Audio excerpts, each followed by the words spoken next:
ഈഴവ സമുദായം തിരിച്ച് ഞാൻ കാണുന്നില്ല എങ്കിൽ പോലും BDJS തൃശ്ശൂർ അതൊരു നിർണായക ഒരു ഘടകമൊക്കെ ആയി മാറുന്നുണ്ട്. സമുദായം തിരിച്ചു വോട്ട് കാണണ്ടെന്ന് പറഞ്ഞാൽ പോലും ഒരു വിഭാഗം അത് ചെയ്യുന്നുണ്ടെങ്കിൽ അവർ ചെയ്തോട്ടത് നമ്മളങ്ങനെ കണ്ട കാര്യമില്ല. നമ്മളിവിടുത്തെ ജനങ്ങളെയും കൂടി കണ്ടിട്ട് നമുക്ക് എല്ലാ സമുദായക്കാരായിട്ടും വളരെ അടുത്ത ബന്ധങ്ങളുണ്ട്. ഇപ്പം ഒരു സമുദായം ഒരു മതസ്ഥാപനം നമ്മളോട് ആവശ്യപ്പെടുന്ന ജനപ്രതിനിധിയോടും അല്ലെങ്കിൽ പാർട്ടിക്കാരോടൊക്കെ അവർ പല വിഷയങ്ങളും നമ്മളോട് സംസാരിക്കും.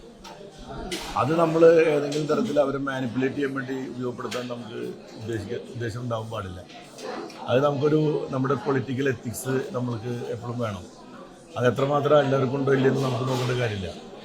ഇവിടെ അങ്ങനെ ഒരു സോഷ്യൽ എഞ്ചിനീയറിംഗ് മാനേജ്മെൻറ്റ് മാത്രം നടത്തി വിജയിക്കാനാണെങ്കിൽ ഇങ്ങനത്തെ ഇലക്ഷനൊന്നും ആവശ്യമില്ലല്ലോ.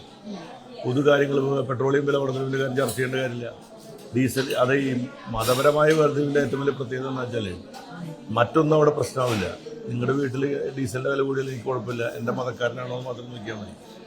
അതല്ലല്ലോ പ്രശ്നം. തൃശ്ശൂർകാർ ഒരിക്കലും അങ്ങനെ ആവില്ല.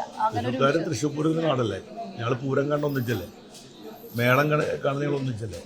ഞങ്ങൾ 1-ാം കാലം 2-ാം കാലം 3-ാം കാലം വെട്ടിക്കെട്ടി കയറുമ്പോൾ അതൊക്കെ ആസ്വദിക്കുന്നത് മതം ജാതി നോക്കിയിട്ടില്ല. ഞങ്ങൾ കുടമാറ്റം കാണുന്നത് ഞങ്ങളതിൻ്റെ കളറുകളൊക്കെ നോക്കിയിട്ടാണ്. അപ്പോൾ അതിലൊക്കെ ഞങ്ങൾക്ക് ഭയങ്കരമായിട്ടുള്ള സ്നേഹം സൗഹൃദം സൂക്ഷിക്കുന്നത്. ഞങ്ങളുടെ ഇടയിൽ മതവിശ്വാസമുണ്ട്, ജാതീയമായിട്ടുള്ള ചില കാര്യങ്ങളൊക്കെ ഉണ്ടാവാം.